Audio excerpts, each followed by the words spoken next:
So this is a big moment. It's the first time the entire Hockey Diversity Alliance is together on one platform, and we're honored it's uninterrupted. So I want to welcome, the co-heads Akim Aliu, Evander Kane, plus executive committee members Trevor Daley, Anthony Duclair, Matt Dumba, Nazem Kadri, Wayne Simmonds, Chris Stewart, and Joe Ward. Want to welcome you guys. My name is Charles Officer. I'm a filmmaker. And again, I just want to shout out a lot of respect to you for coming together to inspire a movement. And I'd love to kick this off with Evander and Akim, just to give a sense of, this idea that, these shared experiences that we have bond us. That's how we create bonds. And would love for you to just give just a little encapsulation about the formation of your relationship and how that actually led to the genesis of the HDA. Yeah, I'll start off. I think, a lot of us were on those initial calls that we had back in November when Akim's story first broke. I know we were all taken back by the news and wanted to support him and what he was going through at that time. And as we continued to talk, those conversations kind of fizzled out a little bit as the course of the NHL season continued. And I think obviously with his story coming out again and being reinvigorated with the Players Tribune article and unfortunately having the George Floyd death and the Breonna Taylor death and the Ahmaud Arbery, it just really became apparent to us that something needs to change, not only in society, but in the hockey world. And we as a group decided to come together and create this alliance. And we felt it was important that our voices are finally heard and united, as minority players in hockey. Yeah, I was kind of super pleased with kind of the way we did things as a group. I thought there couldn't have been a kind of more raw and organic way to do it. We kind of got together and just shared our stories for the first couple calls. And we kind of quickly came to realize that it was 7 of us to start, but even when Naz and Duclair kind of joined our group, it's 9 guys that have all kind of experienced the same things in the game. It's been obviously a game that's predominantly white, so it's a really tough space to speak out about some of the issues that are going on. But there's pretty much everyone on this call has either had public or private encounters of racism in the game of hockey. So we thought it was important to kind of shift our mindset. I guess Dums and now Duclair are kind of our young guys, but most of us are around 30 years old, so we're kind of started our mindset to the next generation and the youth that are coming up, and obviously the future. So I think our whole plan and mindset and objective is to kind of make the path a little smoother for them than it was for us. Respect. Yeah, it's these few weeks, I'm sure as brothers of color, people of color, we are, and it's been a massive impact, the Black Lives Matter movement on a global scale, and watching the level of brutalization of our people, continuously going on. And I'm just curious if I can pose this question to a few of you here. How does this moment intersect with your personal experiences as men of color who are professional athletes who play in a sport that's predominantly white? I think for me, it's kind of brought me to this point and wanting to be a big part of this is, kind of the denial that I've been seeing from, the outside world that, this stuff actually happens. And I'm happy for, social media, because it can really expose these things. Obviously, we watched George Floyd have a knee on his neck for 8 minutes and 46 seconds. We watched, a numerous amount of other, Black people be killed in the streets. I've had several incidences within the hockey world, and even outside of the hockey world, where, something's happened to me, something racist, and every time I I say something or people just can't believe it's happened, or they fail to believe. So I think for me, in this moment, it's I think it's important to let everybody know. Obviously, these things do happen, and if people haven't spoken up before, you're hearing it now. Now's the time. I think for us to get have people accept that this does happen and be allies for us and help us move this conversation along. I think the crossroads, that I came to was being here in Calgary and, wanting to make a difference. And where George Floyd passed is, a mile and a half from where I live in Minnesota. So that community, holds a special place in my heart. It's somewhere that, I go for food, I go for my tattoos, I go for some of the charity work I do with the nonprofits that I work with in Minnesota, specifically ACEs, Athletes Committed to Educating Students. I go into those schools and, some kids may not know who I am because hockey hasn't reached that community because of the economic divide. And for them to see someone of color come into their school, tattoos on, I got my earrings in, chains on, just someone who can be real with them, and someone who kind of looks like them or looks like one of their brothers or their dads or just people in the community that they're living. I hope it gives them an inspiration to there is a way out of this. So for me, just coming to those crossroads, it's like, what can I do? And the HDA and Evander and Akim, the boys reaching out to me to be part of the team. I was sitting here thinking, do I continue to go down this path of not standing up and kind of keeping my own beliefs kind of quiet or to myself, or do we take a stand right now together and find strength in numbers? Because I think I speak for all of us in saying that we all love hockey. It's given us and our families, a way out, and we have so many people, our friends, our family have benefited from it. I think hockey's the best game in the world, yet there is something rotten still at its core.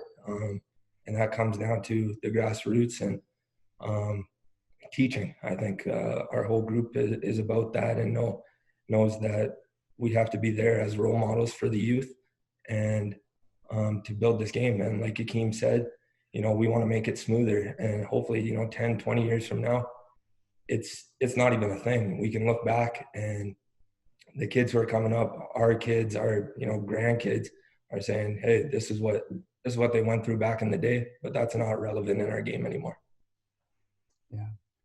This is one of the reasons why I've mad respect for all of you, because you've all individually chosen a sport where there weren't people who looked like you so often. I mean, so it's already incredibly challenging to become a professional athlete at any level, but you've actually chosen a game and excelled in it and become excellent.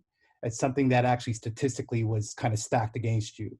So I'm really curious about being men of color that for Nazem and Anthony, if you can take a moment to respond to this. Have you felt through your journey in this game that you've had to separate your culture from the sport in order to, you know what I'm saying, kind of maneuver and strategically move through this? Trying to fit in, you mean? Yeah. Yeah, I mean, obviously, just like everyone else on this call, growing up playing hockey as a black kid, you're usually the only black kid in the team, or sometimes you're the only black kid in the league. And, sometimes that can be tough. And I think for all of us, we've overcome, the racial slurs. We've overcome all that, and we all have thick skin and reached the NHL. You got to take in consideration that there's some kids that will be called, racial slurs on the ice, and already they're the only black kids on the hockey team, and they just don't want to go through that anymore. And you hear so many kids year after year just quit hockey because they don't want to go through that. And I'm so proud and honored to be part of the HDA and have the guys invite me on this, because it's something that you go through as a kid and you don't really have anybody to go to. It's not something you want to, run home to your parents and tell. And I mean, who are you going to tell? Your teammates? The teammates are white too. Maybe they don't understand as well. So it's sort of a tough situation.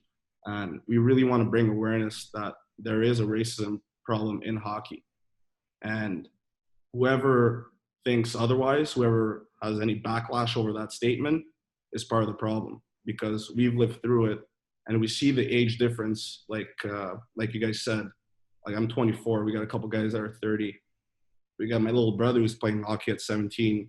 The age gap, this has been going on since the start of hockey, the racism stuff. So for us, I think just speaking out on this problem and, eventually trying to stop it, like Matt said, I think is huge. And I'm just really happy to be part of it. For me, I can relate a lot to this subject because I've, experienced this kind of thing firsthand. I've seen it with my own eyes. I've heard it with my own ears. So, I think growing up, you kind of just had to accept the fact that you were different. I kind of understood that at an early age. And, there wasn't ever one time that I tried to hide who I was or run away from my ethnicity or my background. I was always super proud of that.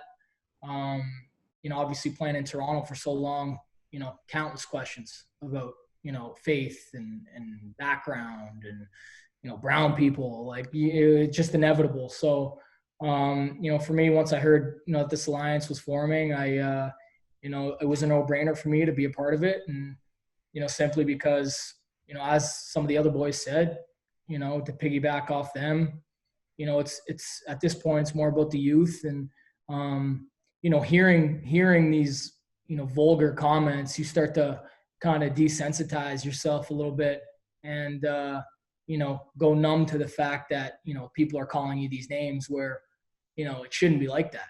It shouldn't be like that. People, should be facing a consequence. They should know that there's a severe consequence. And, I think if we stick together, some serious change can be made. And that's really our goal. And Joel, because we haven't gotten you in so much, this is a question that I think is, we'll see how you roll with it. But why do you feel it was necessary, or it is necessary, for the HDA to be independent of the National Hockey League? I think a big first word that comes to mind is accountability. If we were stranglehold, I was going to say stranglehold, but we tied into an organization or a different institution, we didn't know if our voice was going to be heard. And I think it's one of the main reasons why we kind of came together, is for the fact that we can kind of have our own ideas and if other institutions or other leagues or organizations have their own ideas, we can kind of go back and forth. And again, we're looking to work with people, but we also want to make sure that the people are doing it and making change and doing it for the right reasons. And that's what we're here about. So, Black people are, as my mother said, are very ambitious people, man. You can put your mind to it and you hammer it out. I think all of our paths have been a different avenue. Mine specifically, I've gone through a lot personally, but I think we can play the game like everybody else. And there's kids from all different ages that are capable of playing, not just playing junior hockey, but the National Hockey League. And again, we just want to open up doors for everybody else and to let everybody know, and other teams and organizations to say, hey, to take a look at us, because we're here to represent, and also we're actually damn good hockey players. So, but accountability is the word that kind of really sticks out. Yeah, and just to kind of follow up on what Joel said, I mean, accountability is huge because there hasn't been a group or an institution or any set of policies that have really truly held hockey institutions or associations accountable. A lot of it's been swept under the rug, pushed aside. Single issues are dealt with and then forgotten about. And I think, we want to bring awareness that there are issues. We want to bring change to create less issues, especially at the youth level. And, when you talk about being independent, I think a lot of us feel, and I'll speak for everybody on this, is as minorities in the NHL, and coming through hockey, we've been undervalued and we've been overlooked. And it's baffling to me that that's still going on. And then it's gone on ever since I've been in the league. And I look at the group that we have here on the screen, and it's concerning. And you would think that you would want to use us and present us as minorities in such a white sport in a great light, and use it to your advantage to create a more diverse game, because that, at the end of the day, is what is going to sell. You look at other leagues like the NBA and the NFL, and how diverse they are, and why they are generating significantly more revenue than our league. Because I'll be the first person to tell you, hockey is by far the greatest game. It's the hardest sport. I think we as athletes deserve to get paid the most. And why is it that we aren't? Part of that issue, and a big part of it, is because we are not a diverse sport. I'm so with you on that. And it's that's a great way to segue into some of the action points that the Hockey Diversity Alliance really wants to push forward. Akim, if you don't mind, if you can kind of convey what some of those action points are. And one of our major initiatives is the grassroots. From talking to the guys and just picking each other's brains, we kind of all laugh that it's kind of a miracle that each one of us made it in the game and made it to the highest level in the game. We feel that a lot of kids get eliminated out of hockey before they even begin, just because of the economical strain that hockey provides on parents.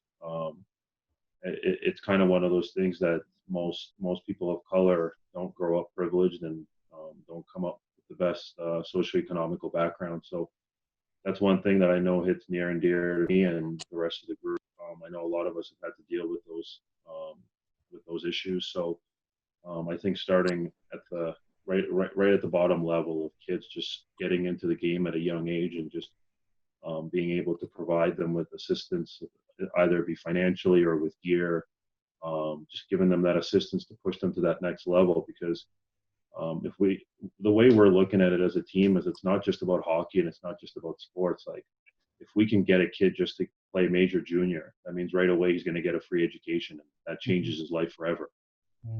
So I think we got to look at it not just from a sports background or a hockey background, but we just got to look at what their life could be if we keep them in the game. So I think that's something that's super important to us.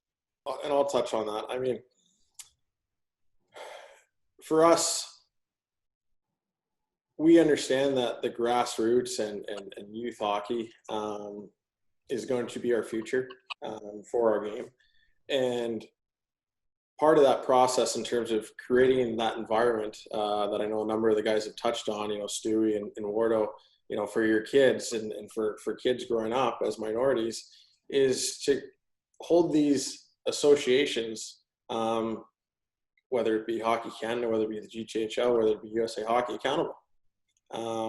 Because they've been let off the hook and allowed to proceed as they like. And I think it's important for us to come up and we have in creating some sort of policy outline, an educational program for not only kids in the game of hockey or entering their season, but coaches and management as well. Mm-hmm. And we feel as a group that who better than to help initiate that and start those type of programs and lend our knowledge and experience than, minority players that have, made it through that rigorous, gauntlet that is minor hockey as a minority player. And I think you talked about, I think we got a bunch of guys that play in the GTHL, and, I played over in BC in Vancouver, and I was the only black kid. Like there wasn't anybody else in the league really. I think we had like an East Indian kid, but that was like it. So I didn't even have a teammate or another guy on another team to kind of go back and forth with. I was lucky I had great parents that were able to help me and keep my mental strength where it needed to be in order to get through it. You know, my dad always said, you have to be 10 times better than that white kid just to get an opportunity, the same opportunity that he gets. And that always stuck with me. So that's why, that's probably part of the reason I worked so hard, is because I just wanted the same opportunity. In order to get that, I had to be so much better than that other guy just to get that same opportunity. And that goes for probably every single guy in this call. So part of our initiatives and part of our policies will be teaching not only coaches, management, staff, and holding the parents accountable as well for their own kids' behavior, because I think that is a big part that's missing. Kids they're not born racist, they're taught it. And I think that's a really important message that we want to, again, continue to relay to the parents and staff and obviously their children. And it's crazy to think, Charles, like, you know what Kaner said, how his dad told him you got to be 10 times better.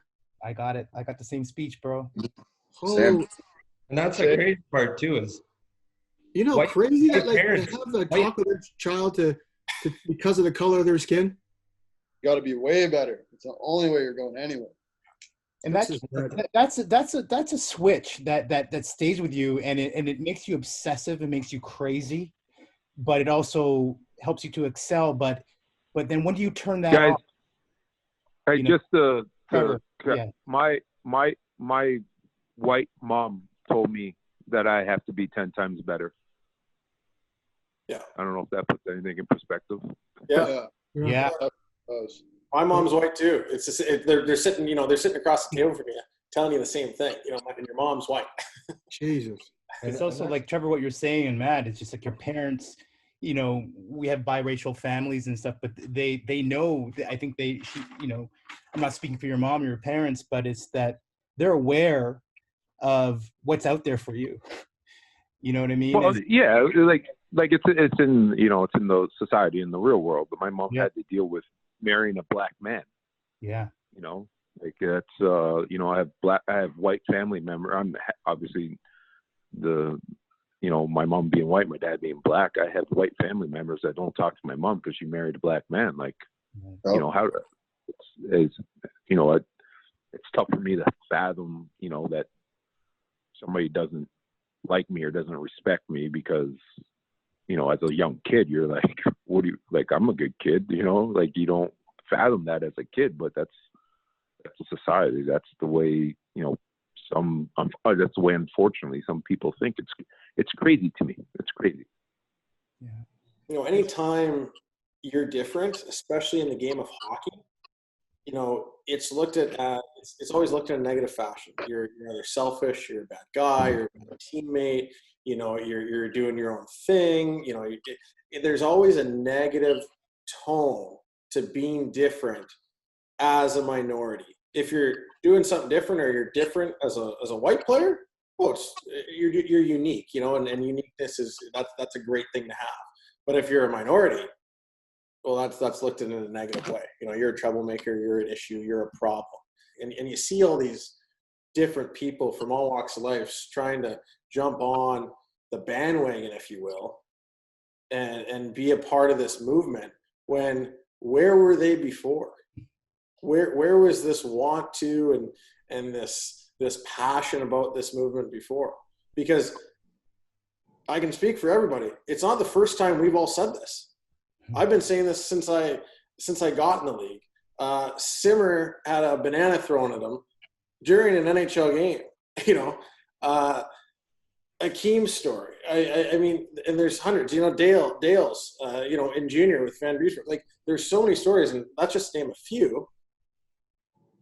Duke playing in the Quebec League, and being in the Quebec minor hockey system. There's so many different things that have been happening that we've talked about. Why now? Well, it's because it's convenient. It's because people feel comfortable, and it's because we, as minorities, have pushed them or nudged them to do so.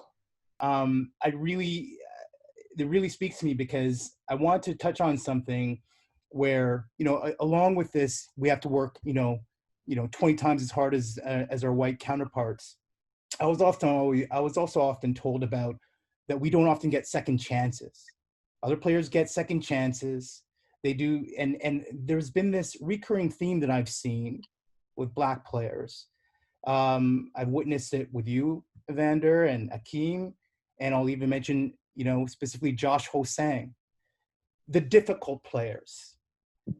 They're labeled a difficult player now. My question, again, I mean, you're touching on that, but for a young man like Anthony Duclair, who's coming into the league, is trying to, it's hard to carve your name out there, and you don't want to ruffle these feathers, kind of, so to speak. And this line that you can't be yourself. We have swagger. We come from culture. We're dancers. We have so much flavor, but once you express that, suddenly you're a difficult player. How is hockey culture impacted racism in that respect for you, Anthony, in terms of? Hold on, sorry, Charles, but that to me is no different than any other job. I think. Well, yeah. Whether you're working in Black minority, going into the office or wherever you're working, it's the same as hockey as well. But you got to put on a face. Mm. You don't talk the same way you do your coworkers that you do with your Black friends. I'm sorry to laugh, but like in saying that, like I can have a full conversation with you guys, and then like play that conversation with someone else, and they'd have no clue what we were talking about. Like, not a chance. And then I've had guys say to me, I've even had guys say to me, "Why you talk so Black?" Like, you know what I mean? Like it's just like it's unacceptable. Like I choose to speak like this in front of you. I know it's not funny, but like I think everyone has their kind of their white voice, right? Like, when you're going into a place and there's a bunch of white people there, you don't dare speak like a Bonix or anything like that. You know what I mean? You got to speak. You put your white voice on. You put on your corporate voice on. Yeah. This is how it rolls. I mean, for me, like I've been cut many times, and sometimes I'm like, fuck, man. Like, what do I got to do, man? Give me a shot.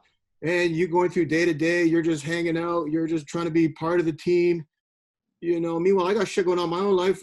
But you can't talk about those things with those guys. You don't want to be outcasted as the typical Black guy, or here comes the angry Black man, so to speak. And it's a damn shame that we have to. That's the way we got to carry ourselves, especially in the corporate world and playing in hockey. That there's times where you sometimes hesitate to be yourself. And Charles, you're afraid of the backlash of it all. That goes back to your question about being comfortable in your own skin, playing the game of hockey, being predominantly white.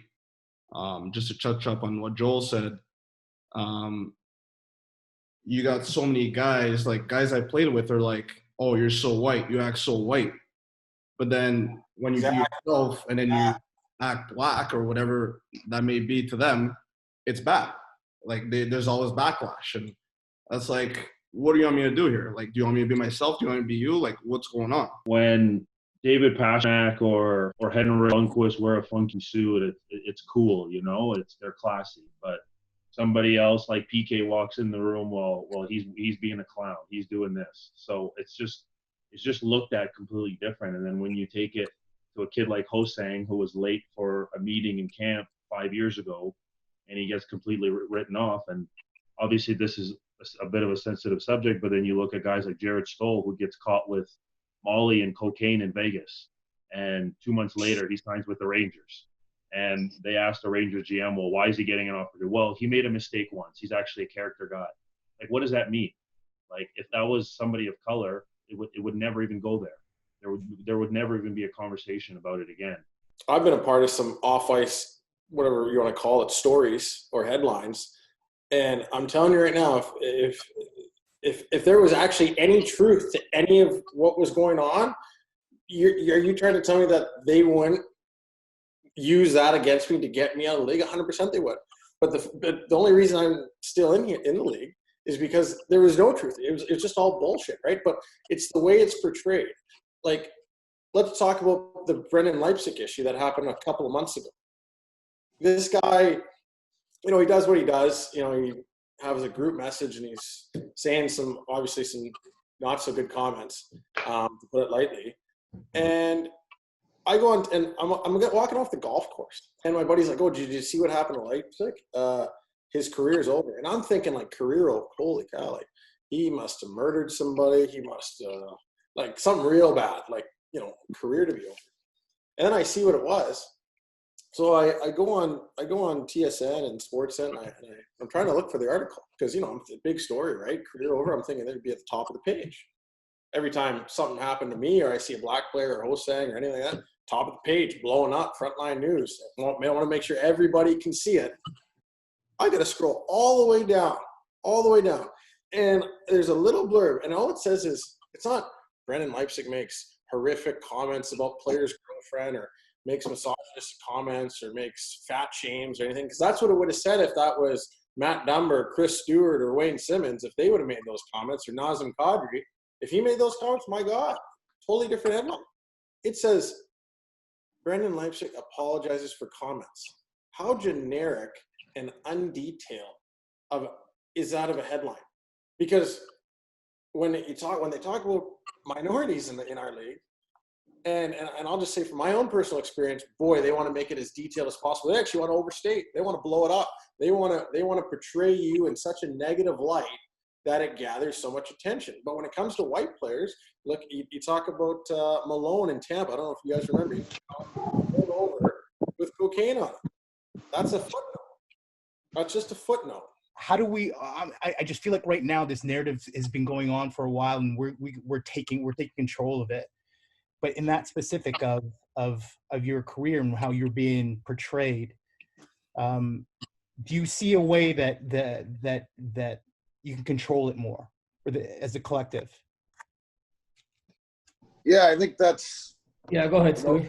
Yeah, I think that's part of the reason why we're so adamant on remaining independent. Was, you know, we want to be out here in these communities doing the work, reaching out to these kids. You know, we have lots of ideas. We've talked about creating a hotline where we can have kids who are impacted by racism to have direct access to us to kind of talk to them, and, you know that they're not alone. You know, those are things we want to focus on. So, like you said, you know, it's racism's big. It's a big thing. You know, to say that we're going to eradicate racism, all of it, that's false. But, you know, if we can reach these kids and help move this conversation forward and push this conversation, and, you know, if we do save, you know, some more kids, that's good enough for us, and that's really what we want to push for. Yeah, I mean, for me, I think, you know, you got to try to educate people. You know, I don't know if it's ignorance or just uneducated people just, you know, running their mouths. I don't know what it is, but, you know, I feel like there needs to be certain things in place for people, you know, not to talk, but to listen to guys like, you know, guys like us that have been there before, that, you know, have been victimized, and you know, we got to teach them. So that's something, you know, I think we're looking forward to do for sure. And because we're going to wrap up very soon, I just really want to get across two things here. One is if Evander or anyone wants to jump in, what are the specific next steps for the Alliance? And it's with that mandate to grow the game. But what is the most immediate thing that you want to do next to kind of make that impact? Well, what we're doing right now is we're furthering the conversation. As you can imagine, there's been a ton of different types of people, not only in the sports world, but in the corporate world, that have reached out to us and our group. And, you know, we're talking also with the NHL about partnering with them. But I think in terms of our individual goals, actually is we want to be able to affect change at the youth level immediately. And we feel strongly a way we can do that immediately is by implementing policies into associations such as Hockey Canada and USA Hockey. I think those are two, obviously, the biggest hockey associations in the world, and, you know, especially North America. And we feel strongly by them taking on some of our policies and our suggestions and our initiatives and implementing that into their organization when it comes to all of their leagues spread across the country, that we can create real change and real accountability among the higher ups, which again will have that trickle down effect to create change, hopefully on the ice and obviously in the dressing room and so on and so forth. So for us, I think that is our first big initiative and step. And I think, it's never been done before. It's something that is going to be new to everybody. And I think, our message to those type of associations and groups is that there's no better group of players to help tackle this with you guys than us. I mean, let's just be honest, right? So that's the first of many things that we want to do. But again, there's so many initiatives. We've been on the call on the phone and on these Zoom calls for probably 100 hours, in the last 2 weeks since we made that announcement. It's a lot of work, and we understand that. And I give the guys a lot of credit for the work they've put in, in a short amount of time to get to this. We've had people talk, well, why don't you have women? Why don't you have this? Why don't you have that? And we're working towards that. It's going to take time, but at the same time, there's never been a group that's come together to combat racism in hockey. So, we ask, people to just pump the brakes a little bit. We're still working through this. Everybody in hockey, all these big associations, they've had 30, 40 years to figure this out. They still haven't. So we're on week 2. We're going to get there, but we just need a little bit more time. And brother, I just say, take your time. I think this is brilliant. And it's, and the fact that, in my dream, I was like, man, I'd love to see y'all just do a all black 3-on-3 little tournament. Get back to the love of the game, but take your time, because this is an important movement, and because it's leading towards closing off. If anyone wants to add to that, please do. I think we all understand right now. This has never happened before, like Evander said. So we are walking with faith right now, the faith that we have to change the game and make a difference. All that other stuff will be locked down in months to come. But yeah, we want people to take this step with us and walk with us, because there is strength in numbers. And yeah, we're 9 dudes sitting in front of you right now, but I'll tell you, in a couple months, hopefully we're getting up to 20, 30, 100, 1,000 in years to come, of just a mass, just an army of dudes who are fighting for the right cause, and they will be strength in that. And I believe that's our goal. Yeah, thank you guys. It's I want to close out with this thing, because it's what you're talking about. Just a quote from Audrey Lorde, who's a writer, author who I really respect, and the quote simply reads, "Revolution is not a one-time act. It can't be. It's an ongoing journey." So thank you guys for this. I really appreciate it. Uninterrupted. This is fresh. This is us, the first time. Again, respect for joining and taking the time to have this conversation. Thanks for having us. Thank you. It was awesome. Thank you. Appreciate it.